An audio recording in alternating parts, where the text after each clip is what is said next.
Assalamualaikum warahmatullahi wabarakatuh. Alhamdulillahirabbil alamin wa bihi nasta'in ala umurid dunya waddin. Wassalatu wassalamu ala asyrofil anbiya'i wal mursalin sayyidina wa maulana Muhammadin wa ala alihi wa sahbihi ajma'in. Amma ba'd. Bagaimana kabarnya teman-teman? Sehat? Alhamdulillah. Perkenalkan, nama saya Anjani Zikri Ilhana dari kelas PAI dan dengan NIM 20123 002. Pada kesempatan kali ini saya akan membahas buku apa yang tahu judulnya? Nah, di sini salah satu buku ini dijadikan referensi dalam mata kuliah Metodologi Studi Islam. Buku ini karya Harun Nasution yang diterbitkan oleh Mizan pada tahun 1995. Buku ini membahas tentang bagaimana rasionalisme khususnya dari mazhab Mu'tazilah memiliki peran penting dalam pemikiran Islam dan bagaimana pandangan tersebut masih relevan untuk diadopsi dalam menghadapi dunia di modern ini dan beserta tantangannya. Jadi, buku ini berjudul Islam Rasional, Gerakan dan Pemikiran. Kita mulai dari sinopsis buku ini dulu. Buku ini mengeksplorasi bagaimana rasionalisme, terutama dalam pemikiran Islam, bisa memberikan solusi bagi masalah-masalah yang dihadapi umat saat ini.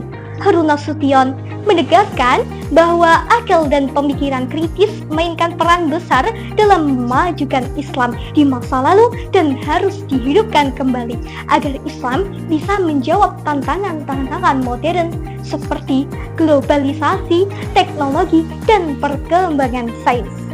Di sini, saat ini kita menghadapi permasalahan. Di antaranya, misalnya, ada muncul beberapa pertanyaan penting yang perlu kita renungkan dan kita sadari. Salah satunya, permasalahan utama yang dibahas Nasution adalah mengapa sih rasionalisme yang dulu berkembang pesat di dunia Islam kini justru semakin terpinggirkan? Padahal seperti yang dibahas dalam buku ini, di masa kejayaan Islam, para pemikir muslim sangat mengedepankan logika dan akal dalam menafsirkan ajaran-ajaran agama. Namun sekarang, banyak dari kita yang hanya berfokus pada praktik-praktik ritual tanpa mempertimbangkan pentingnya berpikir kritis. Ini menimbulkan ketegangan antara tradisi lama yang lebih dogmatis dengan semangat inovasi dan ijtihad yang mendukung kemajuan intelektual. Yang bab yang pertama dijelaskan rasionalisme dalam Islam, solusi atau tantangan. Salah satu permasalahan yang diangkat dalam buku ini adalah bagaimana kita bisa mengembalikan Islam sebagai agama yang mendukung perkembangan intelektual tanpa meninggalkan nilai-nilai tradisional.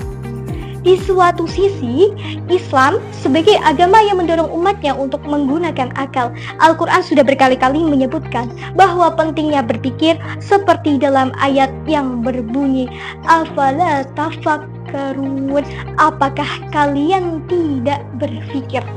Namun di sisi lain, ada kelompok yang berpegang teguh pada tradisi lama, yang mungkin merasa bahwa berpikir itu terlalu jauh atau berinovasi bisa membawa penyimpangan. Bagaimana bisa menemukan keseimbangan antara menjaga tradisi dan mengadopsi nasionalisme? Ini adalah isu yang relevan bagi sekarang, terutama dalam dunia pendidikan Islam. Lalu yang kedua, membahas tentang Mu'tazilah, sebuah mazhab yang terlupakan. Permasalahan lain yang dibahas dalam buku ini adalah apakah pemikiran Mu'tazilah yang sangat mengedepankan akal itu masih relevan untuk diterapkan di zaman sekarang? Banyak dari kita yang mungkin jarang mendengar tentang Mu'tazilah, padahal di masa lalu mazhab ini memiliki peran besar dalam membangun fondasi intelektual Islam.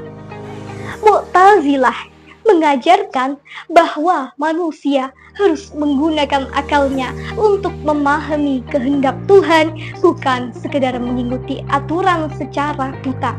Prinsip-prinsip mereka seperti keadilan Tuhan dan kebebasan manusia membuka ruang untuk diskusi yang kritis dan mendalam tentang keimanan. Namun, seiring waktu, pemikiran mereka dianggap terlalu liberal dan akhirnya tergeser oleh pandangan-pandangan yang lebih konservatif atau terbarukan, atau mungkin yang masih berpikir dengan tidak mendominasi akal. Apakah kita bisa menghidupkan kembali nilai-nilai ini tanpa menimbulkan konflik dengan pandangan yang konservatif yang sudah mapan? Ini adalah tantangan yang kita hadapi dalam mengembangkan pemikiran Islam di zaman modern. Yang ketiga, akal dan wahyu. Haruskah kita memilih salah satunya? Salah satu ketegangan terbesar yang dijelaskan Harun Nasution dalam bukunya adalah perdebatan panjang antara akal dan wahyu dari Tuhan. Sebagian kelompok mengatakan bahwa wahyu adalah satu-satunya sumber kebenaran, sementara yang lain seperti Mu'tazilah percaya bahwa akal itu harus memainkan peran yang sangat penting dalam menafsirkan wahyu ini. Nasution itu berpendapat bahwa keduanya sebenarnya tidak saling bertentangan, tetapi juga justru harus saling melengkapi. Wahyu adalah sumber utama, tetapi akal diperlukan agar kita bisa memahami pesan-pesan ilahi dalam konteks yang relevan dengan perkembangan zaman sekarang terkhususnya. Ini membawa kita ke permasalahan penting, yaitu apakah kita harus selalu mengikuti interpretasi literal terhadap Al-Quran dan hadis, ataukah kita bisa menggunakan pendekatan rasional untuk menyesuaikannya dengan dunia yang terus berubah? Pertanyaan ini sering menjadi perdebatan, terutama di kalangan intelektual muslim.